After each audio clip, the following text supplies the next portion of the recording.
Hello दोस्तों। तो आपका स्वागत है मास्टर जी प्रोग्रामिंग वीडियो ट्यूटोरियल्स में। ये पावर शेल का ट्यूटोरियल है। इसमें मैं इफ़ एल्स स्टेटमेंट समझाने जा रहा हूँ आपको। इफ़ एल्स स्टेटमेंट किस तरीके से पावर शेल में यूज़ होते हैं वो मैं आपको बताऊँगा। तो हम स्टार्ट करते हैं। सबसे पहले एक वेरिएबल ले लीजिए a इज इक्वल टू 10, मैं उसकी वैल्यू असाइन कर रहा हूँ। फिर इफ़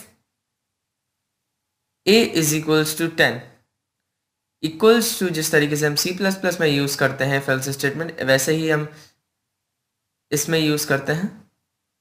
तो बस इधर इक्वल्स टू साइन की जगह कंपैरेटर स्टेटमेंट बहुत सारे होते हैं जिसका अलग से एक ट्यूटोरियल बनाएंगे। तो यहाँ पर इक्वल्स टू का साइन यूज़ कर रहे हैं और फिर उसके बाद स्टेटमेंट दे रहे हैं इक्वल टू 10। तो ये देख सकते हैं आप, यहाँ पे इक्वल टू 10 प्रिंट हो चुका है अगर ए की वैल्यू 10 के बराबर है तो।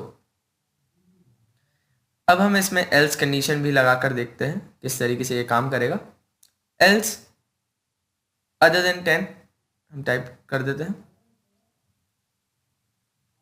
अगर 10 की वैल्यू 10 से अलग है तो, ए की वैल्यू 10 से अलग है तो हम देखते हैं। अब 11 डाला है हमने, अदर देन 10 प्रिंट हुई है क्योंकि ए की वैल्यू 11 है। अब हम नेस्टेड इफ का यूज करते हैं इस इफ एल्स इफ। तो हमने सबसे पहले ए की वैल्यू 11 देकर रखी है। यहाँ पे इफ स्टेटमेंट में वो इक्वल्स टू 10 को चेक करेगा, एल्स इफ स्टेटमेंट में वो चेक कर रहा है। हम ये ध्यान रखिए कि C++ में एल्स के बाद स्पेस देते हैं इफ के लिए, पर यहाँ पर नहीं देते हैं। ए इज ग्रेटर देन 10 और ग्रेटर देन 10 के लिए -GT का यूज करेंगे। If a is greater than 10 then वो प्रिंट करेगा कि जो ए की वैल्यू है वो 10 से बड़ी है, यानी ग्रेटर देन 10। तो ये प्रिंट होकर आएगा आपके सामने स्टेटमेंट, और अगर ये दोनों स्टेटमेंट ट्रू नहीं हुए तो लेस देन 10 प्रिंट होकर आएगा। तो मैं अब इसको रन करता हूँ। तो आप देख सकते हैं ए की वैल्यू मैंने 11 प्रिंट करी तो ग्रेटर देन 10 प्रिंट हुआ, 9 प्रिंट करी तो लेस देन 10 प्रिंट हुआ। तो यहाँ पर ये चीज़ कर दी है मैंने। अब मैं इसमें चेक कर रहा हूँ कि कोई भी जो फाइल आपके सिस्टम के अंदर है वो एग्जिस्ट कर रही है कि नहीं। तो आप कोई भी पाथ डालिए, उसको ए वेरिएबल के अंदर असाइन कर लीजिए, कोई भी फोल्डर का पाथ, और अगर वो एग्जिस्ट होगा तो हमारे सामने प्रिंट होकर आएगा। तो मैं एक पाथ डाल रहा हूँ यहाँ पर। मैं एक काम करता हूँ, एक ही फोल्डर को कॉपी पेस्ट कर लेता हूँ पाथ, तो मेरे को पूरा का पूरा एड्रेस टाइप नहीं करना पड़ेगा। तो मैं कॉपी पेस्ट कर लेता हूँ। ये मैंने कॉपी पेस्ट कर लिया। explorer.exe का फोल्डर है, उसका मैंने पाथ कॉपी कर लिया है। एक बी वेरिएबल लेते हैं जिसके अंदर चेक करेंगे कि वो पाथ एग्जिस्ट कर रहा है कि नहीं। तो टेस्ट पाथ, जो कीवर्ड यूज करना पड़ेगा हमें यहाँ पर, टेस्ट पाथ ए, कि ए एग्जिस्ट है कि नहीं है। तो वो हम कर रहे हैं। इफ बी इज ट्रू, अगर जो बी स्टेटमेंट मैंने दिया है वो इक्वल्स टू ट्रू हुआ तो यानी पाथ एग्जिस्ट कर रहा है, और नहीं तो नहीं कर रहा है। तो हम यही करते हैं। ए में हम लोगों ने पहले पाथ असाइन कर दिया, बी से हम चेक कर रहे हैं कि पाथ एग्जिस्ट कर रहा है कि नहीं। अगर कर रहा है तो वो इक्वल्स टू ट्रू होगा, और अगर ट्रू होगा तो हम एक इफ कंडीशन में स्टेटमेंट दे देते हैं एग्जिस्ट एल्स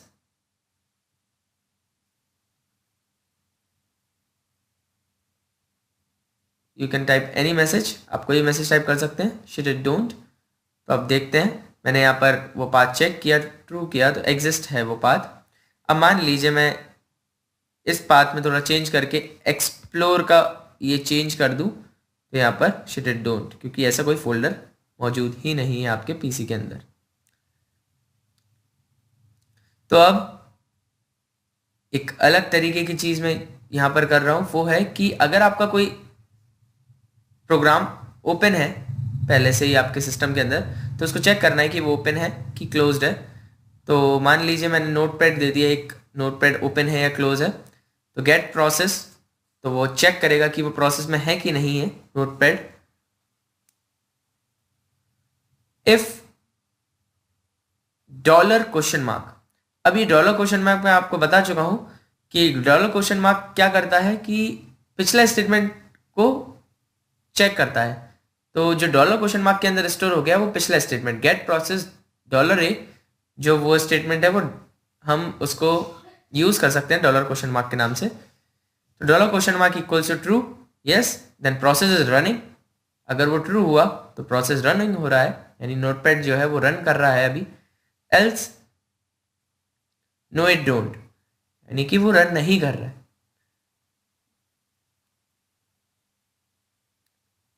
तो यहाँ पर एरर आया। एरर देखिए, इधर से छोटी सी चीज की वजह से एरर आया है। तो मैं आपको बता दूं कि यहाँ पे नोटपैड में मैंने स्पेस दे दिया है गलती से, और इस वजह से वो एरर आया है। अगर आप वहां से वो स्पेस हटा देंगे तो वो एग्जैक्टली जो नोटपैड है, आपकी जो फंक्शन प्रोग्राम का नाम है, वही वो ए के अंदर स्टोर करेगा और उसी को चेक करेगा, तो कोई एरर नहीं आएगा। तो मैं आपको रन करके दिखाता हूँ कि सिर्फ नोटपैड में एरर नहीं आएगा। ये देखिए, ये प्रोसेस रनिंग हो रहा है। यहाँ पे मैंने नोटपैड से हटा दिया है, ये देख लीजिए स्पेस हट चुका है यहाँ से। अब आप ये देखिए, ये गेट प्रोसेस करा, ए में स्टोर हुआ, और फिर उसके बाद चेक किया पिछले स्टेटमेंट की ट्रू है कि नहीं। हाँ ट्रू है, क्योंकि प्रोसेस रन कर रहा है, मैं नोटपैड पे ही लिख रहा हूँ, तो ये प्रोसेस रनिंग हो रहा है। अब हम ये जो डॉलर क्वेश्चन मार्क है उसको अलग वेरिएबल में भी रख कर उसको चेक कर सकते हैं, इनडायरेक्टली चेकिंग हो जाएगी, जो कि मैं डॉलर बी, एक बी वेरिएबल ले लेता हूँ, और बी वेरिएबल के अंदर जो पिछला स्टेटमेंट है उसको इनपुट करके फिर ये चीज़ करा सकता हूँ, तो उसमें भी कोई प्रॉब्लम नहीं आएगी। अब हम एक तरीका और कर सकते हैं कि जैसे ही वो चेक करे कि प्रोसेस रनिंग हो रहा है तो प्रोसेस को स्टॉप कर दिया जाए। पहले कंडीशन चेक होगी, अगर ये प्रोसेस रन हो रहा है तो उस प्रोसेस को वो क्लोज कर दे। तो आप देख सकते हैं कि यहाँ पे प्रोसेस रनिंग हो रहा है, तो stop process dollar a variable check कर रहा है कि ए वेरिएबल में जो भी चीज़ स्टोर थी वो अगर प्रोसेस रनिंग है उसकी, तो उसको प्रोसेस को स्टॉप कर दें। और हाइफन नेम आपको लिखना पड़ेगा। अब आप इसको रन करिए तो आप देख सकते हैं कि यहाँ पर सबसे पहले प्रोसेस रनिंग आया आपके स्टेटस में। तो आप देख सकते हैं यहाँ पे सबसे पहले प्रोसेस रनिंग दिखाया, और अगर आप उसको फिर से उसी प्रोग्राम को रन करेंगे तो आप देख सकते हैं प्रोसेस रनिंग नहीं हो रहा है, क्योंकि वो जो स्टेटमेंट था स्टॉप प्रोसेस, उसने प्रोसेस को स्टॉप कर दिया है। तो अब आप फिर से चेक करेंगे अगर नोटपैड की रन हो रहा है कि नहीं, तो वहाँ पे वो ऑब्वियस बात है कि उसको नहीं दिखाएगा, क्योंकि स्टॉप हम प्रोसेस कर चुके हैं पिछली बार रन कर उसको। पिछली बार हमने जब प्रोसेस रन किया था तो यहाँ पे प्रोसेस रनिंग दिखा रहा था, और फिर से रन किया तो प्रोसेस स्टॉप कर दिया, क्योंकि स्टॉप प्रोसेस स्टेटमेंट से, तो यहाँ पर प्रोसेस स्टॉप दिखाएगा। नो इट डोंट आप देख सकते हैं। तो ये जो चीज़ है ये इफ एल्स स्टेटमेंट की मदद से हमने करी। और अब हम एक और तरीका कर सकते हैं कि अगर मान लीजिए प्रोसेस स्टॉप हो चुका है, अगर मान लीजिए प्रोसेस स्टॉप है तो हम उसको स्टार्ट कर दें फिर से। तो start process hyphen name a variable का नाम, और चाहे तो आप हाइफन नेम नहीं यूज़ कर दें तो भी आपका काम हो जाएगा हाइफन नेम की जगह। ये देखिए, जैसे मैंने स्टार्ट प्रोसेस उसको फिर से रन किया तो डायरेक्ट आपकी नोटपैड की स्क्रीन आपके सामने आ चुकी है, क्योंकि हमने उस प्रोसेस को स्टार्ट कर दिया है। तो ये था पावर शेल का वीडियो।